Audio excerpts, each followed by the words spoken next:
Shri Mata Vaishno Devi shrine board sports stadium के archery यानी कि तीरंदाजी कोच कुलदीप कुमार को एक जूनियर नेशनल खिलाड़ी के साथ छेड़छाड़ मामले में दोषी ठहराया गया है, जिसमें बताया ये जा रहा है कि सोनीपत हरियाणा की फास्ट ट्रैक स्पेशल कोर्ट ने उन्हें 5 साल की कैद और 10,000 रुपए जुर्माने की सजा सुनाई है। जानकारी के मुताबिक आपको बताते चलें कि जो खबर सामने आ रही है उसके मुताबिक बताया ये जा रहा है कि एक जो तीर अंदाज से जो है वो छेड़खानी करने वाले कोच को 5 साल की सजा सुनाई गई है और कोर्ट ने जुर्माना भी लगाया है। लेकिन बताया जा रहा है कि हरियाणा के सोनीपत में एक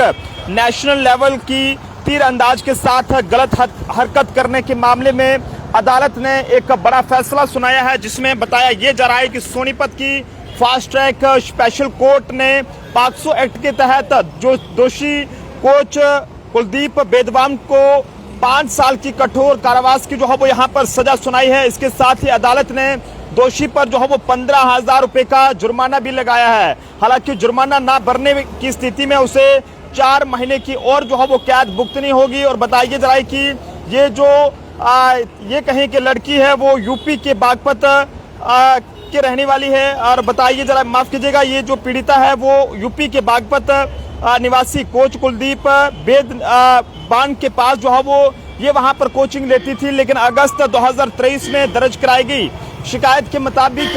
यहां पर ये बताया जा रहा है कि घटना 7 अप्रैल 2023 की है, जब पीड़िता जो है वो सोनीपत में एक यूथ चैंपियनशिप के ट्रायल के लिए वहां पर आई थी। लेकिन ऐसे में मूर्थल के एक होटल में वहां पर ये ठहरी, तो ऐसे में पीड़िता के कमरे में कोच घुस आया और उसके साथ गलत हरकत की। हालांकि लड़की ने साहस दिखाते हुए जो है वो आरोपी का विरोध किया और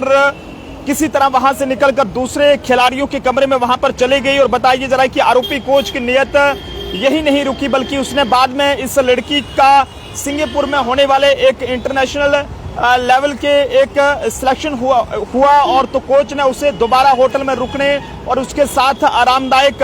होने का दबाव बनाया और कोच ने उसे इंटरनेशनल खिलाड़ी बनाने का लालच भी जो है वो दिया है। हालांकि घबराई हुई इस लड़की ने अपने माता पिता को बुलाकर घटना की जानकारी दी और बाद में 22 जुलाई 2023 को उसने अपनी मां को पूरी आपबीती बताई, जिसके बाद सोनीपत के मूर्थल थाने में शिकायत दर्ज की गई थी। लेकिन जांच के बाद पुलिस ने आरोपी को गिरफ्तार कर लिया और मामले को गंभीरता से देखते हुए फास्ट ट्रैक कोर्ट में सुनवाई हुई और जिसके चलते सेशन जज ने पॉक्सो एक्ट की धारा 10 के तहत यहां पर कोच को 5 साल की कैद और 10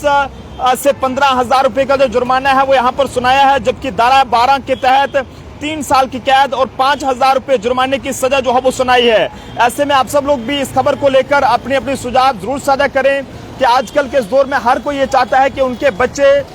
स्पोर्ट्स में जाएं और नाम जो है वो नेशनल लेवल पर या इंटरनेशनल लेवल पर जो है वो रोशन करें। लेकिन हैरानगी तब रहती है जब कुछ लोग ऐसा काम करते हैं या इस तरह की सोच रखते हैं कि जिससे जो पेरेंट्स जो है वो अपने बच्चों को भरोसा करके आगे भेजते हैं, कहीं ना कहीं वो भी जो है वो डरते हैं। हालांकि कोर्ट ने ये फैसला सुनाया है 5 साल की कैद का और जुर्माना भी जो है वो यहाँ पर किया है। अगर वो नहीं उसे भरते हैं तो जनाब उसमें सजा जो है वो ये 3 महीने की और जो है वो बढ़ाई जाएगी। आप सब लोग भी अपनी अपनी राय जो है वो इस खबर को लेकर जरूर दीजिएगा। देखते रहे Jammu Tribune. Camera person Anil के साथ नरेंद्र सिंह ठाकुर, जम्मू।